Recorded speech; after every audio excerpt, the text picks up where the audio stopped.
ఒక హంతకుణ్ణి కాపాడడం కోసం ఈరోజు హంతకుణ్ణి కాపాడుకుంటున్నారు, హంతకుణ్ణి పక్కన పెట్టుకొని తిరుగుతున్నారు జగన్మోహన్ రెడ్డి గారు. మరి రాజశేఖర రెడ్డి గారి ఆత్మ క్షోభించదా? వివేకానంద రెడ్డి గారి ఆత్మ క్షోభించదా? 5 సంవత్సరాలు అయిపోయింది హత్య జరిగి. ఈ రోజు వరకు ఒక్క రోజు కూడా జైల్లో గడపలేదు అవినాష్ రెడ్డి. తలెత్తుకొని యథేచ్ఛగా బయట తిరుగుతున్నాడు. కారణం ముఖ్యమంత్రి అయిన జగన్మోహన్ రెడ్డి గారే అధికారాన్ని అడ్డేసి కాపాడుతున్నాడు కాబట్టి.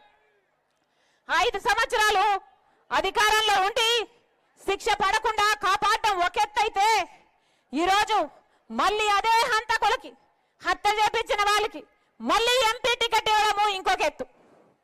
ఈ ఘోరాన్ని తట్టుకోలేకే, ఈ అన్యాయాన్ని తట్టుకోలేకే రాజశేఖర రెడ్డి బిడ్డ ఈ రోజు ఎంపీగా పోటీ చేస్తుంది. ఇది తప్ప అన్నా?